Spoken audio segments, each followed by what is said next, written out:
Assalamualaikum warahmatullahi wabarakatuh. Sekarang saya berada di Kampung Deah Pangwa dan di samping saya adalah Menasah Deah Pangwa. Menasah ini berada di komplek perkantoran desa Deah Pangwa dan di depan dari Menasah ini sebelah timur adalah SD Negeri 5 Tringgading.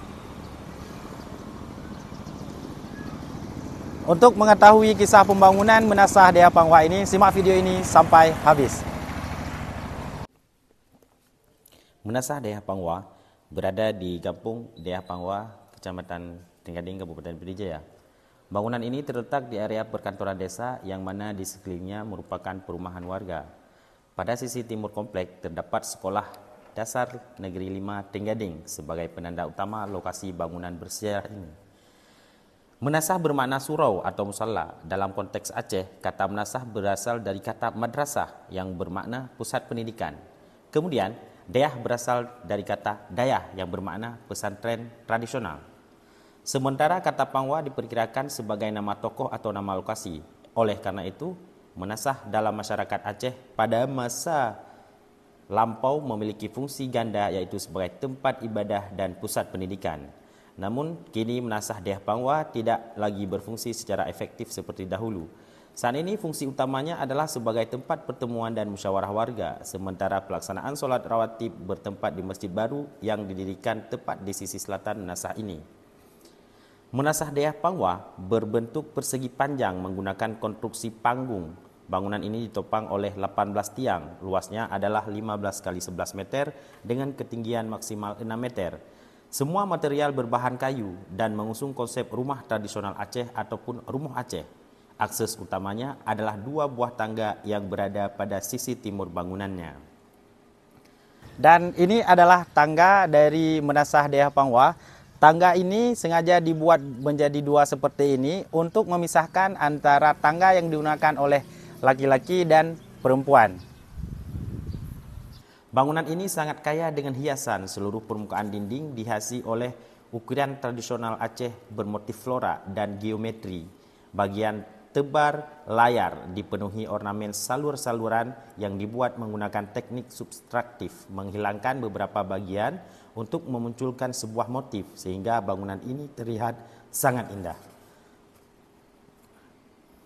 Sejauh ini, belum ada referensi tertulis yang dapat dirujuk mengenai riwayat bangunan ini. Pada sisi lain, masyarakat setempat menuturkan bahwa Menasah ini adalah bangunan tertua di desa ini serta telah mengalami 2 kali pemindahan lokasi.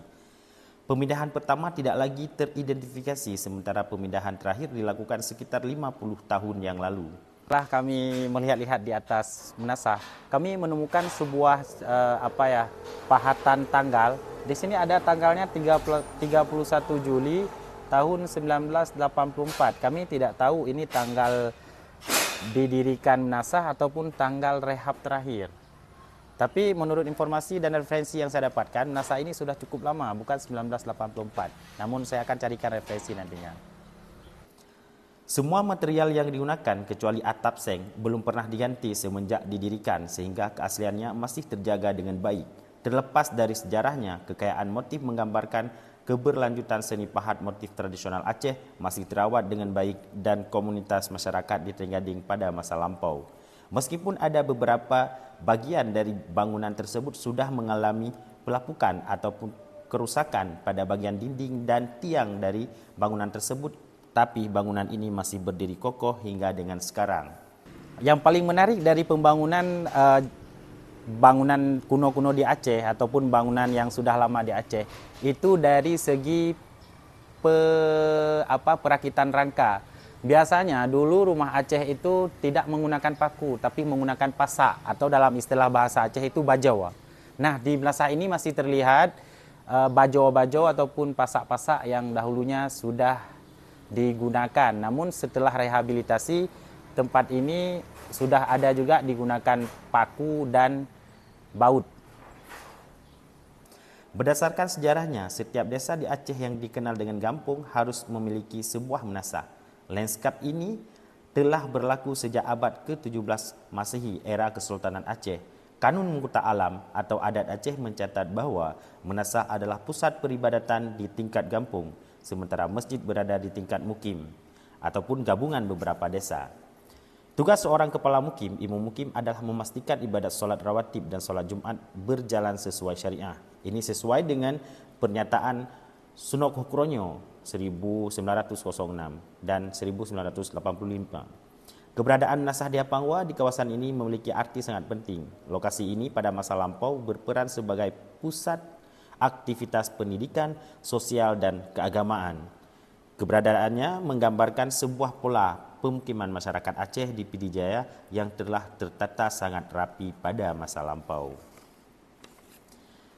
Di sisi timur, sisi utara, Menasah Dea Pangwa ini memiliki motif tembak layar yang mirip dan hampir sama. Namun di sisi sebelah timur, tembak layar pada Menasah ini sudah mengalami kerusakan yang cukup parah. Bahkan ornamen-ornamen dan ukiran-ukiran yang dulunya ada sekarang sudah hilang.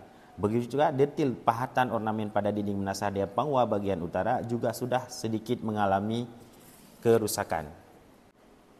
Bagian bawah Menasah yang dahulunya digunakan oleh masyarakat sebagai tempat untuk bersosialisasi sesama masyarakat dan tempat beristirahat, sekarang sudah tidak digunakan lagi sebagaimana mestinya dahulu. Sekarang di bawah Menasah Dea Pangwa ini sudah dijadikan tempat sebagai tempat penyimpanan barang-barang PKK ataupun gudang untuk desa.